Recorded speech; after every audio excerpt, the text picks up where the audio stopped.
In the meantime, waqt xamanizm stajt nara aktar visions, ġifieri xamanizm as such it is a way of life, ġifieri parti minn kif tgħix ħajtek. Għal-bidu tibda biex tiskopri, però imbagħad in the long run tsir taf li fil-vera x-xamanizm hija it is a way of life, kif tgħix ħajtek man natura, imbagħad tkun taf kif għandek tagħmel ċertu affarijiet, ġifieri tiġi mgħallem biex jekk hemm gifts tista' tibda tħaddimhom.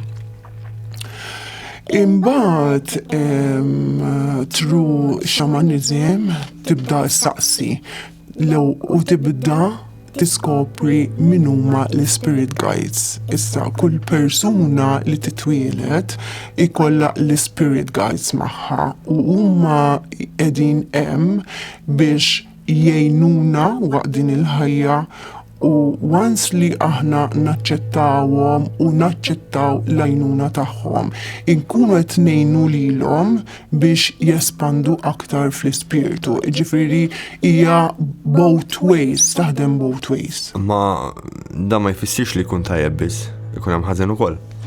U x'hekk. F'liema sens ħażin? Fix-xamanizm. Xamanizm jekk trid bħal kull ħaġa oħra tista' tużah hija dark.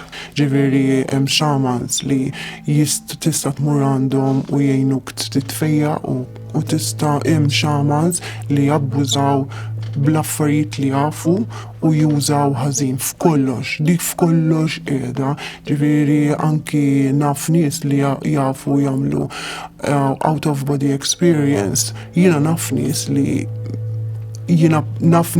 jagħmluha, jiġifieri jafu joħorġu out of body experience u naqu qaluli li tista' tintuża ħażin ukoll, ġifieri hemm mod kif jużawha ħażin.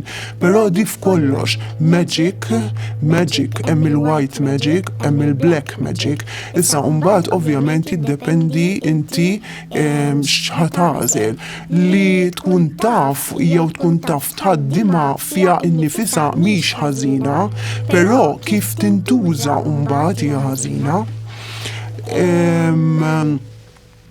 L-aktar li pereżempju magic spells u affarijiet hekk, l-importanti li hi ħatejnek, ġifieri inti dejjem ħatikber minnha u dejjem ħatoħroġ il-ġid. L-importanti li ma tagħmilix b'intenzjoni, ġifieri l-intenzjoni ma tridx tkun ħażina, ħatagħmilha minn qalb u ħatagħmilha b'intenzjoni għal ġid ta' ħaddieħor.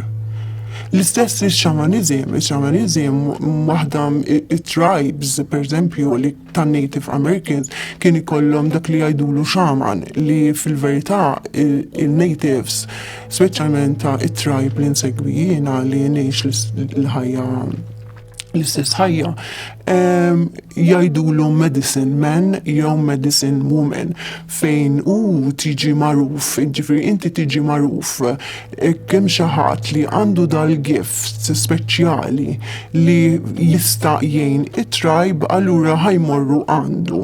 Issa waħda mill-affarijiet pereżempju li kienet tintuża ħafna fi żmien waqt Native American culture hija il-night lodge fejn ikun hemm mara tkun medium, ġifieri għandha il-kapaċità li tista' tikkomunika mal-spirits. U kienu jinġabru f'circles, in-nisa speċjalment, u għal dik il-persuna partikolari li pereżempju tkun għandha bżonn tikkontattja xi ħadd tal-familja. Ġifieri dawn l-affarijiet ta' mediums minn dejjem kienu jeżistu, din mhix xi ħaġa tal-lum u llum il-ġurnata ġiet tabu wiesa'